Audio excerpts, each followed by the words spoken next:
नमस्कार किसान भाइयों। आज हम इस वीडियो में बात करेंगे कि मटर की खेती कैसे करें जिससे अधिक उत्पादन हो और मुनाफा ज़्यादा हो। जैसा कि पता है कि सितंबर का महीना लग चुका है हमारा। अक्टूबर की स्टार्टिंग से अगर हम मटर की खेती करेंगे तो हमारी अगेती फसल तैयार हो जाएगी और जिससे हमें अधिक मुनाफा तैयार मिलेगा मटर की खेती से। तो इसके लिए हमें मटर की खेती जानने से पहले हमें उसके बारे में समझना पड़ता है कि मटर की खेती करने से पहले हम उसके लिए तापमान क्या रखें, खाद किस तरीके की यूज करें और सिंचाई कैसे करें, खरपतवार नियंत्रण कैसे करें, मटर का उत्पादन बढ़ाने के लिए राइजोबियम कल्चर का हमें यूज करना चाहिए, वो किस प्रकार करें। इन सभी बातों को हमको ध्यान में रखते हुए अपनी मटर की खेती वैज्ञानिक तरीके से करनी चाहिए जिससे उत्पादन हमें अच्छा मिले। चलिए फिर देरी न करते हुए हम जानते हैं कि मटर की खेती कैसे करें वैज्ञानिक तरीके से। तो अब हम मटर की खेती की बात करें तो इसकी कुछ जानकारियां हैं जो सामान्य रूप से सभी को पता होनी चाहिए।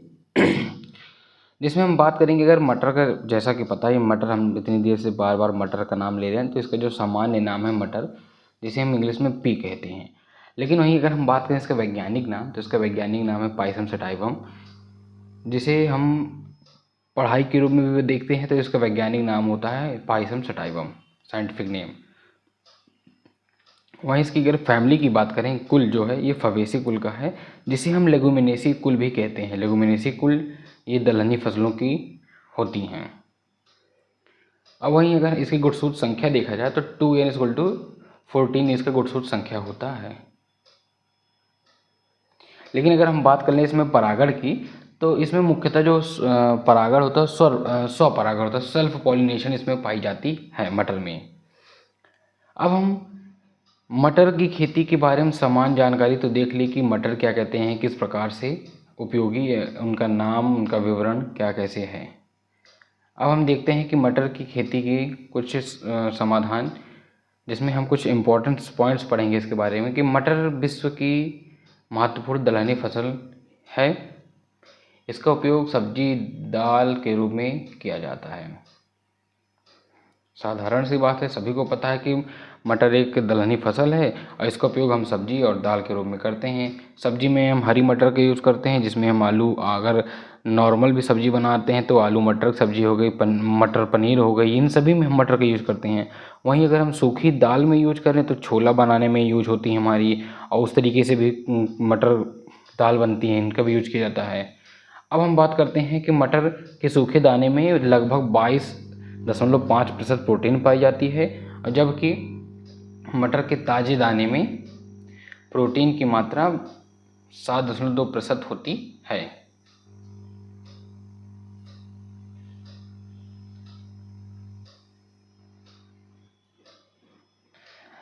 अगर इसके अतिरिक्त भी हम देखें तो इसमें विटामिन और खनिज भी पर्याप्त मात्रा में पाए जाते हैं। और मटर में फास्फोरस और गंधक भी प्रचुर पाया जाता है। सल्फर और हमारा फास्फोरस भी अच्छी मात्रा में पाया जाता है। यानी कि साधारण तौर पे देखें तो मटर में हमारे प्रोटीन पाई जाती है। अगर सूखी मटर है तो भी उसमें अच्छी खासी प्रोटीन पाई जा रही है, और हमारी हरी मटर रूप में है तो उसमें भी, हमारी ताज़ी मटर, उसमें भी प्रोटीन पाई जा रही है। तो मटर हमारे लिए बहुत ज़रूरी है। वहीं बात करें मटर की खेती अपने भारत में ही सिर्फ देखा जाए 10 लाख हेक्टेयर क्षेत्रफल इसकी खेती की जाती है। अब जैसे अगर हम अपनी भारत की बात करें तो इसमें भी जैसे प्रमुख राज्य हमारे आते हैं, उत्तर प्रदेश हो गए, पंजाब हो गए, मध्य प्रदेश हो गया, झारखंड हो गया, बिहार हो गया। ये सारे मटर के उत्पादक के प्रमुख क्षेत्र माने जाते हैं। तो अगर कोई आपसे पूछे, आपको पता होना चाहिए कि मटर के सूखे दाने में तकरीबन 22.5% प्रोटीन पाई जाती है। वहीं पर अगर हम हरे रूप में की बात करें, हरे दाने के रूप में, तो इसमें प्रोटीन 7.2% तक पाई जाती है। अब हम मटर की खेती करने जा रहे हैं तो उसके लिए हमें तापमान या क्लाइमेट या जलवायु की देखना पड़ता है कि जलवायु किस प्रकार का हमारी मटर के लिए सर्वोत्तम होगा। तो अगर हम क्लाइमेट की बात करें तो आपको पता है कि मटर हमारा एक ठंडी जलवायु का पौधा है, जिस फसल है ठंडी जलवायु, यानी कि रबी मौसम का फसल है। लेकिन अगर हमें अच्छा उत्पादन और अच्छा उपज लेनी है और अच्छा मुनाफा कमाना है तो हमें अगेती फसल लगानी पड़ेगी, ताकि जितना समय हम अधिक अपनी फसल लगा देंगे उतना ही अधिक हमें जल्दी उत्पादन मिलेगा और मार्केट के वैल्यू के हिसाब से हमें अच्छा प्रोडक्शन दाम मिलेगा।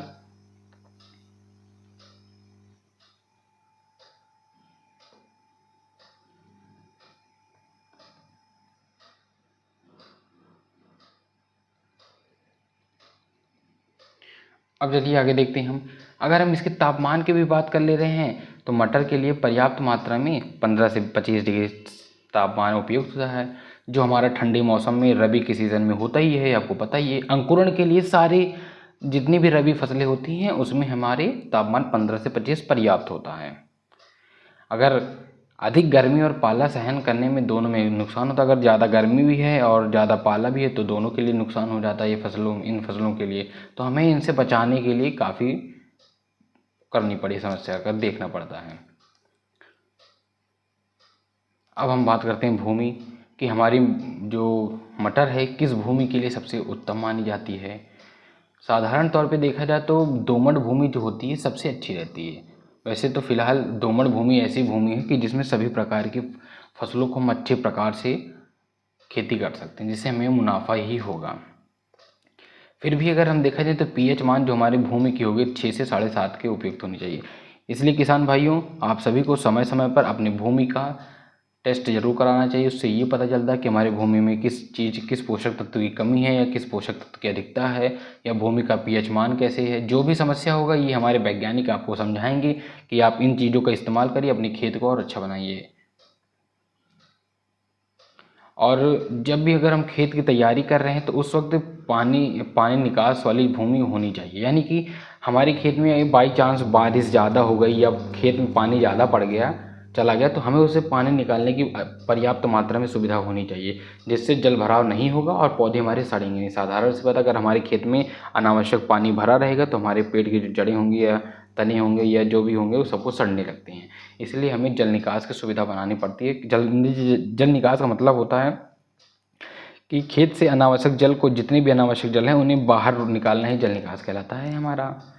अब हम बात करते हैं कि खेत की तैयारी। हमने अभी बात की अगर क्लाइमेट जलवायु बात कर ली कि किस जलवायु के लिए है, भूमि की बात कर ली किस प्रकार की भूमि चाहिए, और तापमान भी हमने देख लिया। अब हम बात करते हैं खेत की तैयारी कैसे करेंगे। वैसे साधारण बात करें तो मटर की जो फसल है प्रायः खरीफ की फसल करने के बाद बोई जाती है। आपको पता है कि हमारा इस वक्त अभी खरीफ का मौसम चल रहा है जिसमें हमने धान की खेती की हुई है। लेकिन अब हम इसी की फसल कटने के बाद मटर की खेती करते हैं। मटर की खेती करते हैं और जो कि धान का हमारा अक्टूबर लास्ट या के आसपास नवंबर तक में गेहूं धान की फसल कटती है। उसके बाद हम रबी के मौसम का फसल लगाते हैं। तो इसलिए अब हम अपनी मटर की खेती करेंगे। तो पहला पॉइंट यही कह रहा है कि मटर की फसल जो प्रायः खरीफ क्रॉप की फसल करने के बाद ही हम बोते हैं। अब खरीफ फसल कटने के बाद खेत में मिट्टी पलटने वाले हल से एक गहरी जुताई करनी चाहिए। यानी कि फसल कटने के बाद, हमारी धान की फसल कटने के बाद एक बार मिट्टी पलटने वाले हल से हम गहरी जुताई कर देंगे। इसके बाद 3 से 4 बार हैरो या देसी हल चलाकर मिट्टी को भुरभुरा बना देना चाहिए। फिर उसके बाद प्रत्येक जुताई के बाद पाटा लगाना आवश्यक होता है ताकि खेत हमारा समतल हो जाए। और मटर की फसल के लिए खेत हमको हमेशा समतल की आवश्यकता होती है। यानी कि हम जब जुताई कर लेंगे एक बार की मिट्टी पलटने वाले हल से, इसके बाद हम 3 से 4 बार देसी हल या हैरो से मिट्टी भुरभुरा करा लेंगे। फिर हम एक बार पाटा लगा लेंगे ताकि हमें मटर की बुआई पाटा लगाकर खेत को समतल करने के बाद ही करनी चाहिए। उससे हमारा अच्छा अंकुरण होगा और हमारे खेत में खरपतवार रहित कर देना चाहिए ताकि खरपतवार भी जितने हो सारे निकल जाए। अब हम बात करते हैं उन्नत किस्म की। ये बहुत ही ज़रूरी बात आती है कि उन्नत किस्म कौन सी होगी, हम किस वैरायटी का यूज करें जिससे हमें उत्पादन अच्छा मिले। तो चलिए देखते हैं कि हमारी उन्नत वैरायटियाँ कौन कौन सी हैं। तो पहला है हमारा टाइप 163, रचना, पंत मटर 5, BL मटर 1, स्वाति, सपना, शिखा, JP 88-5, मालवीय मटर 2, मालवीय मटर 15, अर्का कीर्ति, पंत उपहार, पूषा पन्ना, L 116, जवाहर मटर टाइप 19 व टाइप 56। ये सारी हमारी उन्नत किस्म हैं। बाकी इसके अलावा भी और सारी हैं। आप किस वैरायटी का यूज करते हैं बुआई के लिए कमेंट में ज़रूर बताइएगा। अब हम बात करते हैं बुआई का समय। अभी हमने बताया था आपको कि इसकी बुआई क्या है, रबी की मौसम है, तो साधारण सी बात है हम अक्टूबर लास्ट या अक्टूबर की स्टार्टिंग के आसपास में बुआई करेंगे। लेकिन हमें अगेती फसल लेनी है तो हम सितंबर लास्ट या अक्टूबर के पहले हफ्ता में ही इसकी बुआई करना सबसे बेस्ट होता है। अब वहीं उत्तर भारत की अगर हम बात करें तो अक्टूबर अंतिम या नवंबर तक हम इसकी बुआई कर देते हैं। लेकिन अगर हमारा दक्षिणी भारत है, अक्टूबर से दिसंबर तक पर्याप्त समय में करते हैं और समय से बोई गई फसल से अधिक उपज मिलती है। अगर हम सही से समय पर फसल की बुआई करेंगे तो हमें अच्छा उत्पादन भी मिलेगा, अच्छा मुनाफा भी मिलेगा। हाँ, मतलब फ़ायदा ही होगा। अगर आप अगेती फसल लगा रहे हैं तो आपके लिए नुकसान नहीं होगा, ये फ़ायदे की ही बात की जा रही है। अब सबसे बहुत ज़रूरी बात आती है हमारी कि इसकी खेती करने के लिए सब कुछ हमारा तापमान हो गया, भूमि हो गई, खेत की तैयारी हो गई, बीज हमने सिलेक्ट कर लिया किस प्रकार का। लेकिन अब हम बीज को उपचार करें ताकि हमारा किसी भी प्रकार के रसायन, किसी भी प्रकार से जीव या कीटों से किस नुकसान ना हो।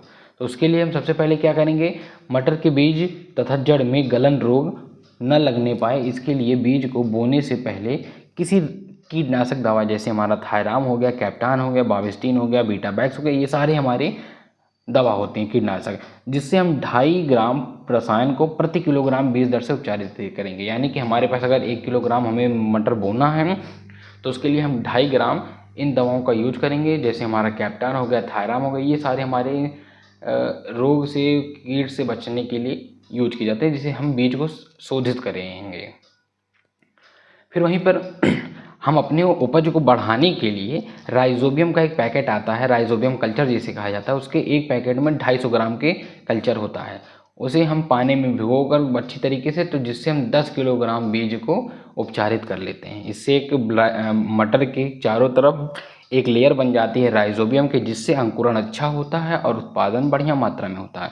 और इसकी बुआई भी हम धूप निकलने के पहले से और लास्ट सुबह 9 बजे तक आसपास, और उधर सेकंड टाइम में 4 बजे के बाद करें ताकि ज़्यादा देर धूप न लगे, क्योंकि ज़्यादा धूप लगने से इसकी जो राइजोबियम की लेयर होगी मटर पर वो टूट जाएगी और हमारा नष्ट हो जाएगा। तो इसलिए इससे बेटर है कि हम अब टाइम से बुआई कर रहे हैं और समय से बुआई करेंगे तो हमारा राइजोबियम भी चलता रहेगा और बढ़िया, कोई नुकसान नहीं होगा।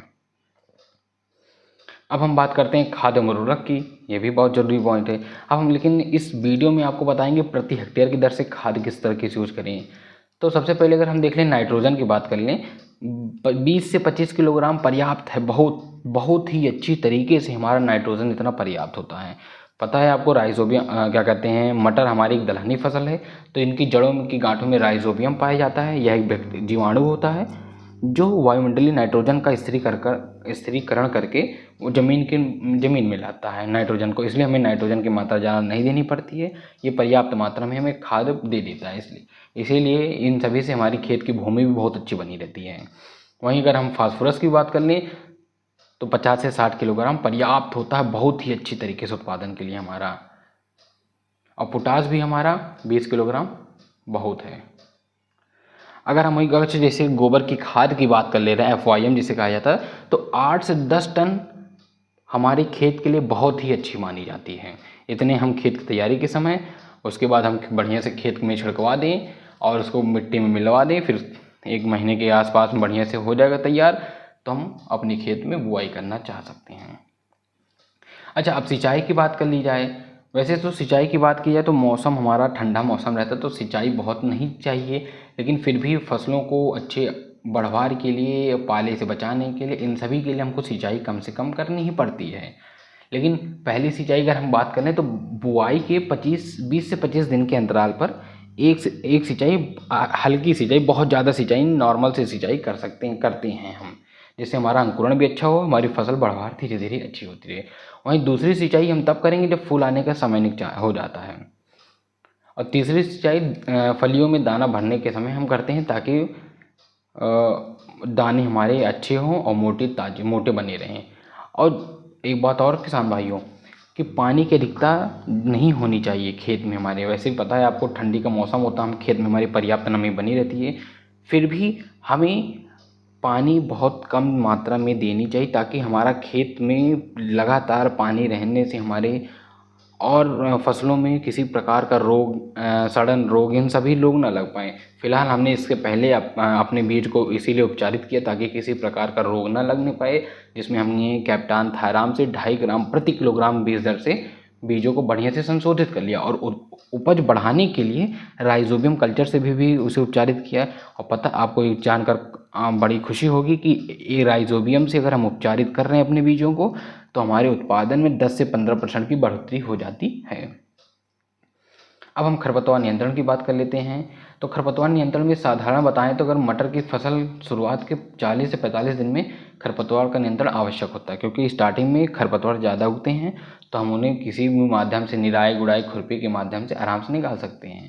इसके बाद मटर के पौधे में भूमि को पूर्ण रूप से ढक लेते हैं और खरपतवार नहीं उग पाते। यानी कि मटर का पौधा आपको पता है कि रेंग कर चलने वाला पौधा होता है हमारा, ये अपने आप को पूरे खेत में फैला लेता है। तो जब पूरे खेत में मटर का पौधा फैल जाता है तो किसी भी प्रकार का जो खरपतवार है वो उग नहीं पाता है। लेकिन उससे पहले 40-45 दिन के आसपास तक हमें समय समय पर निराई गुड़ाई करनी चाहिए ताकि जो खरपतवार वो नष्ट हो जाएँ। फिर भी अगर सही मात्रा में भी हम आपने बताया आपको बताया कि खुरपी से निराई गुड़ाई हमें करना चाहिए जिससे हमें खरपतवार नष्ट हो जाए। और एक बात और, हमें कम से कम रसायनों का उपयोग करना चाहिए, क्योंकि हमारा भविष्य इसी में है। अगर हम ज़्यादा रसायन का यूज करेंगे तो हमारी भूमि खराब हो जाएगी, जो हमारे भविष्य के लिए काफ़ी नुकसानदायक है।